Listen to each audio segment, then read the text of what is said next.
A royal baby's birth certificate with a name that doesn't match the DNA?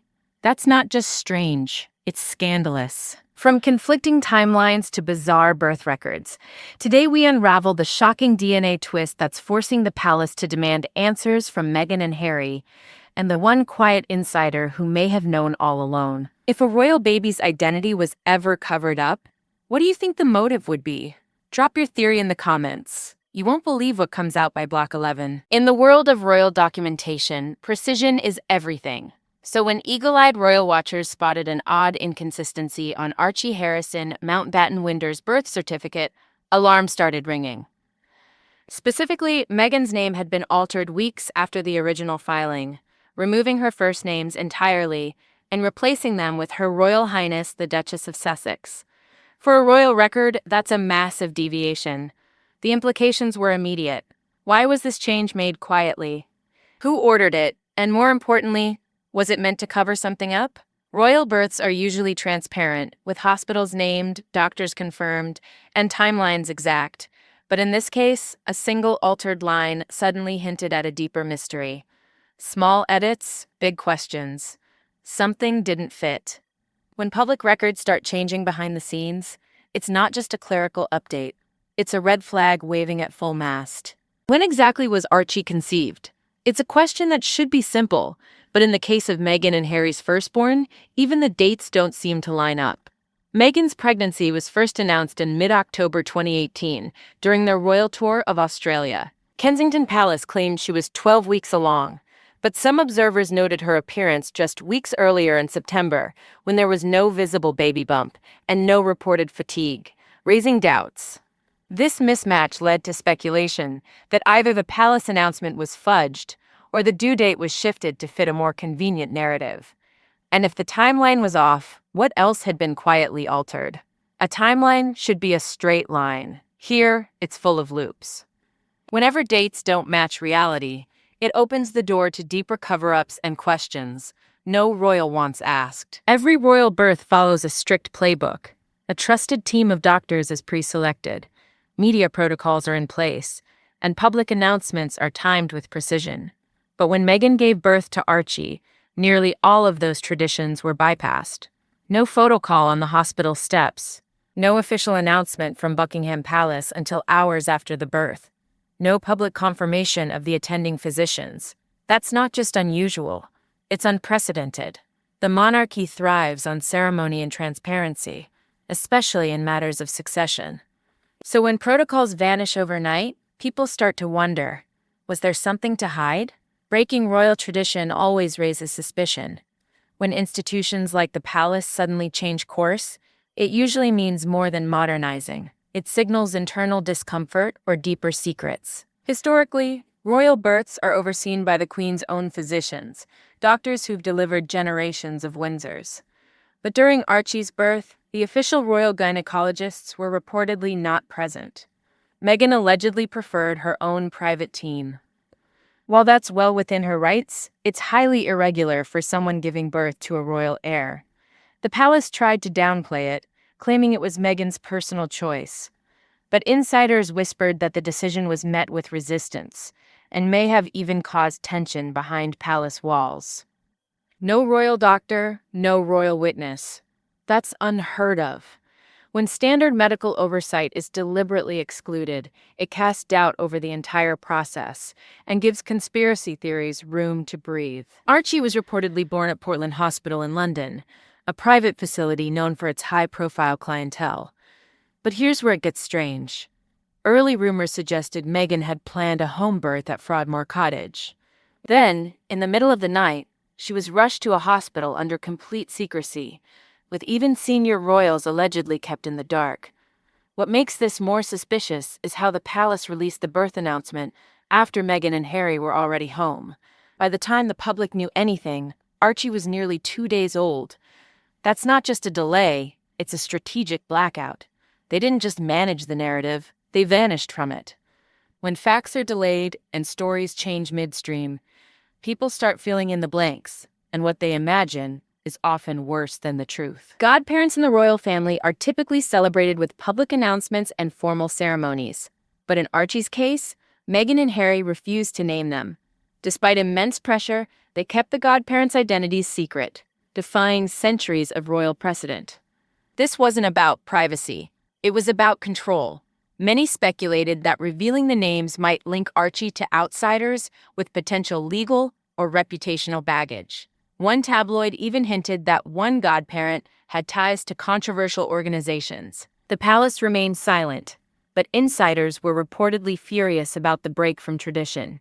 Hidden names hide more than faces. When even ceremonial figures are shrouded in secrecy, it suggests the risk of exposure is far greater than the cost of tradition. It started as a murmur on fringe forums, but soon, headlines across the globe started echoing the same uncomfortable question. Did the DNA match? Some outlets claimed anonymous sources within the royal circle raised doubts about Archie's paternity. Others suggested discrepancies that might only be resolved by a DNA test, and fast.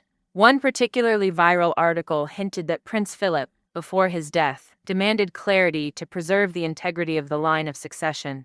While the palace issued no formal response, their silence only made the rumors grow louder. Silence in crisis speaks volumes. When powerful institutions refuse to clarify basic facts, it doesn't protect them, it pushes the public into suspicion mode. A former royal aide, who worked closely with Harry and Meghan during their time at Kensington Palace, gave a now-deleted podcast interview in which they dropped a cryptic line. Not everything was what it seemed during that pregnancy. The interviewer tried to press further, but the staffer backtracked quickly, saying, "Let's just say some choices were made." That clip spread like wildfire, only to be mysteriously scrubbed from multiple platforms within days. Coincidence? Or was someone cleaning up the trail? Loose lips sink more than ships. They ignite investigations. When insiders speak in riddles, it usually means what they know can't be said, because the truth is too explosive. It sounds like a wild Hollywood script, but some royal watchers genuinely believe Archie may not be the same baby Meghan initially presented to the world. Their evidence? An early photo op where baby Archie appeared unusually fair-skinned, followed by later images showing a much darker complexion. One viral theory even analyzed ear shape and nose structure, claiming inconsistencies between images just weeks apart. Of course, babies change, but the fervor with which these comparisons were shared raised eyebrows. Could a decoy baby have been used to shield the real child from media exposure? Or from scrutiny? When appearance shifts spark conspiracy, people crave clarity. Theories thrive in confusion, and when simple answers are withheld, outrageous ones fill the vacuum. When Meghan finally addressed the growing baby speculation during a podcast appearance, she called the rumors cruel and deeply offensive, but curiously, she never directly denied them. Instead, she pivoted to discussions about media harassment and the difficulty of motherhood under public pressure. It was an emotionally powerful moment, but to many, the lack of a firm denial felt like dodging a landmine. A single, direct statement could have shut down the DNA whispers entirely. Emotional deflection is not confirmation. When public figures avoid straight answers, it doesn't silence doubt, it accelerates it. After a flurry of early photos and a carefully managed christening, Archie virtually disappeared from public life. For months at a time, there were no pictures, no appearances. Even paparazzi couldn't catch a glimpse. And when Meghan and Harry moved to North America, sightings became even rarer, despite their public-facing lifestyle. While many chalked it up to a desire for privacy, critics argued it was more calculated. Was it to protect a child, or to avoid scrutiny over his identity? One journalist noted that the only proof of life came through carefully staged Instagram shots, often with Archie's face turned away. Vanishing from view doesn't erase suspicion, it magnifies it. In a world fueled by transparency, total invisibility becomes its own kind of red flag. If this theory were ever proven true, should Harry still be in the line of succession? Smash that like button if you think he should. Or comment out if you think the scandal should cost him the crown. When Lilibet Diana was born, many expected Meghan and Harry to handle it differently, to correct the chaos of Archie's birth with more clarity and openness. But instead, they doubled down on secrecy. No official birth certificate was released immediately. Conflicting reports emerged about whether she was born in a Santa Barbara hospital or at home. Even the exact birth time remained fuzzy. Critics saw this as a pattern, not a coincidence. Once might be a slip, twice starts to look like strategy. Repetition reveals intent. When multiple births follow the same pattern of silence and confusion, it's no longer just about privacy. It's about control. Behind the headlines, something darker may be unfolding. Multiple UK-based journalists have hinted they were threatened with legal action when trying to investigate the Archie mystery. One even claimed their newsroom received a direct call from a firm representing the Sussexes, warning of consequences if they published speculative timelines or medical inconsistencies. If there's nothing to hide, why the heavy-handed response? Truth doesn't need to hide behind lawsuits. Using legal muscle to shut down questions rarely kills the story. It makes it louder. Just months ago, a former palace communications officer anonymously told a European tabloid that even we didn't know when Archie was really born. They claimed internal confusion about dates, conflicting memos, and orders from above to stick to the official narrative. While the palace quickly denied the story, no legal action followed, and that silence spoke volumes. Even insiders were kept in the dark.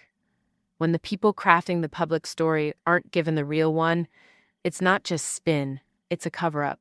Notice how U.S. outlets like People, Oprah, Daily, and Vanity Fair tend to avoid even touching the baby controversy?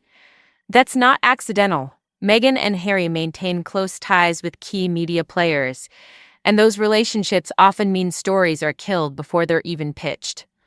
One editor reportedly confessed off-record that questioning Meghan's birth timeline is a career killer.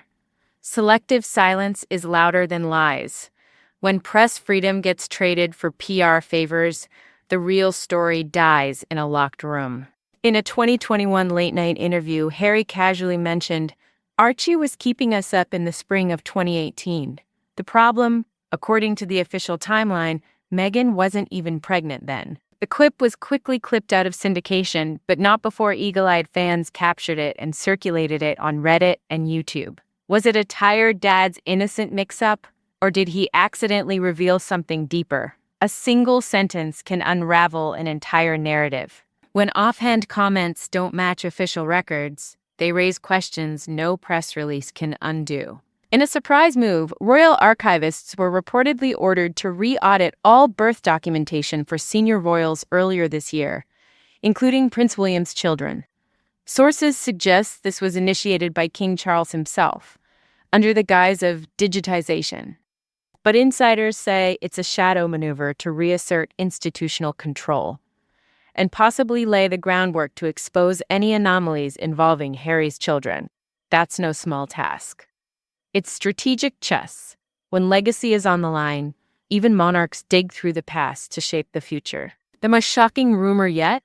A recent leaked memo from a royal-adjacent medical facility allegedly referenced non-confirming paternity results tied to a high-profile case in 2019. Though no names were included, the document was circulated in niche legal circles and quickly linked by royal sleuths to the Sussex birth. The palace refused comment. Meghan and Harry's legal team issued no denial, and suddenly, silence felt deafening. It's the kind of twist that would rock not just a family, but a monarchy. Truth ignored only grows heavier with time. In a world where bloodlines define power, DNA is destiny. One altered record, 100 questions. If this puzzle ever comes together, the fallout could be historic.